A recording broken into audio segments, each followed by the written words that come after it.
जय हिंद दोस्तों, मैं सद्दाम वारिस फारसी एजुकेशन में आप सभी का स्वागत करता हूं मेरे प्यारे दोस्तों। अभी हम आज पढ़ेंगे 9th क्लास एनसीईआरटी मैथ का थ्योरम 8.9 यानी प्रमेय 8.9। तो बिना टाइम को वेस्ट किए चलिए देखते हैं। अच्छा हाँ, ये प्रमेय कौन सा प्रमेय है? मिड पॉइंट थ्योरम है। ठीक है, मिड पॉइंट थ्योरम हम देखेंगे यानी मध्य बिंदु प्रमेय। आइए मेरे प्यारे दोस्तों, जो जैसे कह रहा है वैसे हम फिर बढ़ते चलेंगे, जो हमेशा हम करते हैं। कह रहा है कि किसी त्रिभुज की नहीं दो भुजाओं के मध्य बिंदुओं को मिलाने वाला रेखाखंड तीसरी भुजा के समांतर होता है। ठीक है,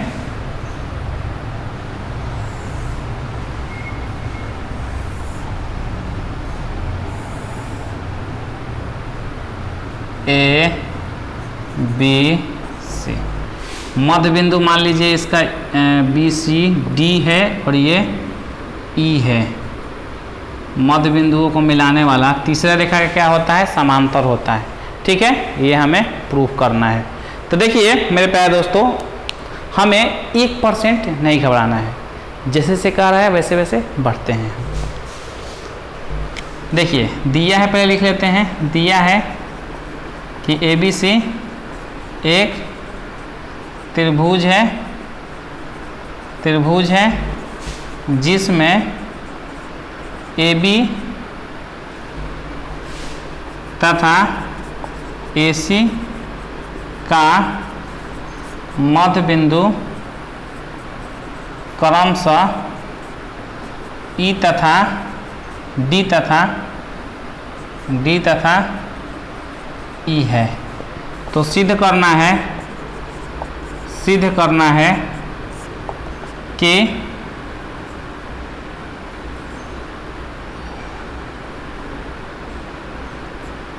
DE पैरेलल BC और दूसरा हमारा सिद्ध करना है DE equal to half BC। ठीक है, ये हमें क्या करना है? सिद्ध करना है। तो थोड़ा सा छोटा सा रचना कर लें, कंस्ट्रक्शन कर लें कि BD के चाहे पूरा लिख देते हैं, AB के समांतर रेखा CF खींचा तथा DE को बिंदु F तक बढ़ाया। ठीक है मेरे प्यारे दोस्तों, कह रहा है कि इसके AB के पैरेलल CF खींच दीजिए और इसको बढ़ा दीजिए कहाँ तक? F तक। यानी CF खींचा और DE को F तक बढ़ा दिया। यही था हमारा कंस्ट्रक्शन, रचना। अब प्रमाण की तरफ बढ़ते हैं और मेरा पहला टारगेट रहेगा कि इन दोनों त्रिभुजों को क्या दिखा दे? सर्वांगसम दिखा दे। देखिए मान लीजिए ये 1 है, ये 2 है, ये 3 है, ये 4 है। ठीक है, आइए मेरे प्यारे दोस्तों प्रमाण की तरफ बढ़ते हैं और लिखते हैं चूंकि, ठीक है, चूंकि त्रिभुज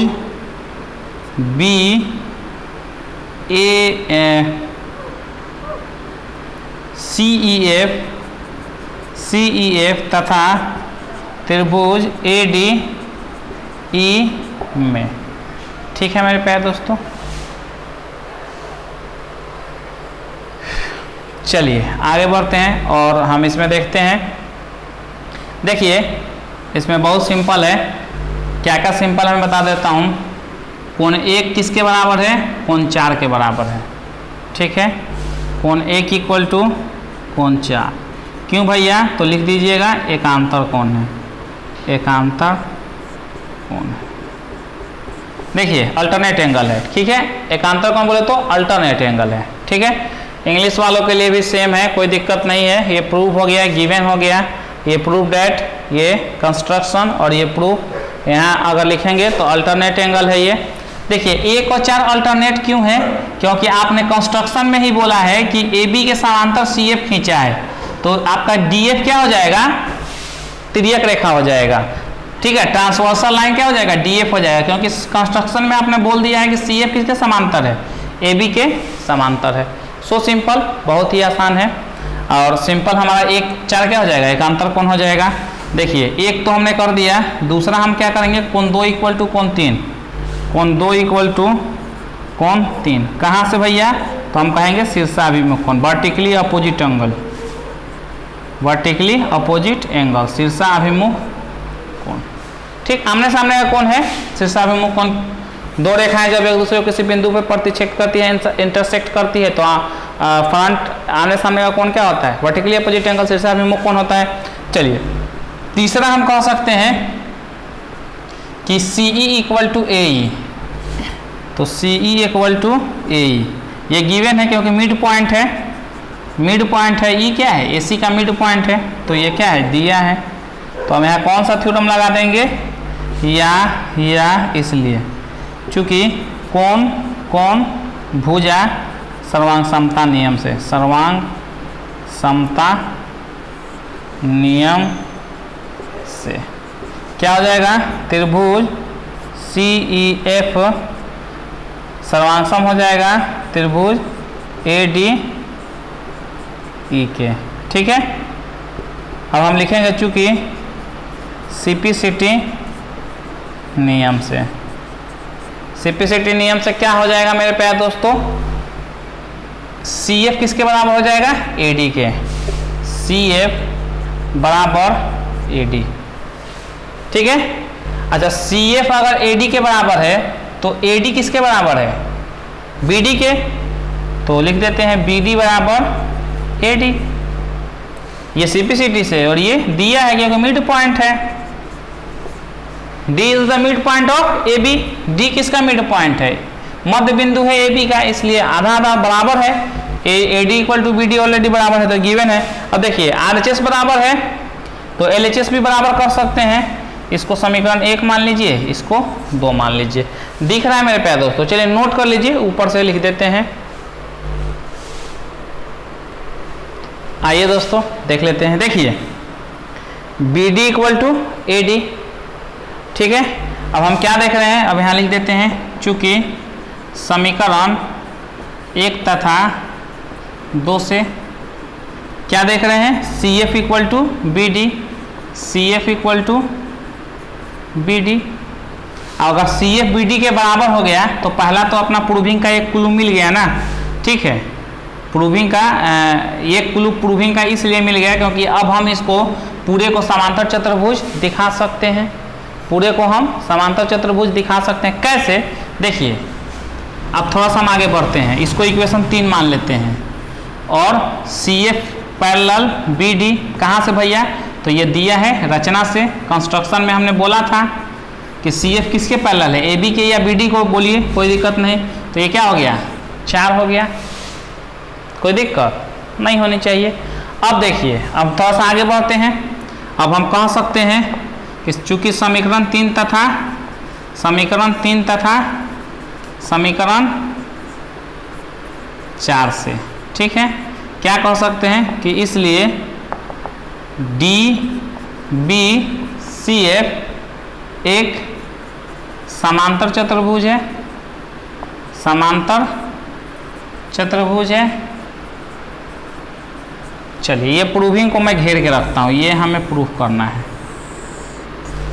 अगर DBCF समांतर चतुर्भुज है, तो समांतर चतुर्भुज है तो ये क्या होगा, BC समांतर क्या होगा, BC इक्वल टू, हम ये भी कह सकते हैं, देखिए कि BC ये ऐसे कह सकते हैं कि DF समांतर BC कह सकते हैं। अच्छा DF को हम क्या लिख सकते हैं, DF को हम DE भी लिख सकते हैं, तो DE इक्वल टू DE समांतर BC कह सकते हैं। इसको इक्वेशन क्या मान लीजिएगा, 4 तक मान ली है तो 5 मान लीजिए। ठीक है, कोई दिक्कत नहीं होनी चाहिए। अब आगे बढ़ते हैं, देखिए अब हम ये भी कह सकते हैं, ध्यान से देखिएगा कि DF इक्वल टू BC, क्योंकि समांतर है तो ये दोनों समांतर भी होगा, BC समांतर DF भी होगा और BC इक्वल टू DF भी होगा, तो DF समांतर BC, यानी DF बोलिए चाहे DE समांतर BC भी बोल सकते हैं, इक्वेशन 5, और DF इक्वल टू BC भी कह सकते हैं। अब देखिए हम क्या लिख सकते हैं, डी एफ को क्या लिख सकते हैं, D E plus E F. तो आप बोलेंगे हाँ सर बिल्कुल लिख सकते हैं, D E plus E F equal to B C. अच्छा आपको पता है कि डी ई इक्वल टू यहाँ लिख देते हैं, नीचे लिख देते हैं D E equal to E F. कैसे, सीपीसीटी से। कैसे, सीपीसीटी से। वहाँ जरूरत नहीं थी तो नहीं लिखा, इन दोनों त्रिभुज का सर्वांगसम दिखाया हूँ तो ये बराबर ये होगा। सिंपल सी बात है, सर्वांगसम दिखा चुके हैं तो सीपीसीटी से बराबर होगा। हम यहाँ रखते हैं ना, इसीलिए पहले लिख दिया कि D E plus E F के जगह पर क्या लिख सकते हैं, तो डी ई, चलिए ई एफ के जगह पर डी ई लिख दिया तो 2DE equal to B C. तो D E equal to 1/2 B C, इधर गुना में है, इधर जाएगा तो भाग में। चलिए अब हम इसको इक्वेशन कितना मान लेते हैं, 6 मान लेते हैं। कोई दिक्कत? अब हम इसको मिटा देते हैं, नीचे वाले को नोट आप कर ले, नहीं किया तो कर लीजिए, ठीक है।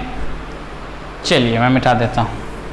अब मेरे प्यारे दोस्तों समीकरण 5 और 6 से प्रूफ हो गया ना, जो करना था लिख देते हैं। चूंकि समीकरण 5 तथा समीकरण 6 से कोई दिक्कत, क्या लिखेंगे तो थोड़ा मार्कर से लिख देते हैं, दिखेगा DE समानांतर BC comma DE equal to half BC, यही प्रूफ करना था इसलिए लगा के लिख दीजिए। अब दिख रहा है, बिल्कुल दिख रहा है, इधर कॉमा लगा के बड़े अक्षरों में लिख दीजिए प्रूफ, नोट डाउन कर लीजिए।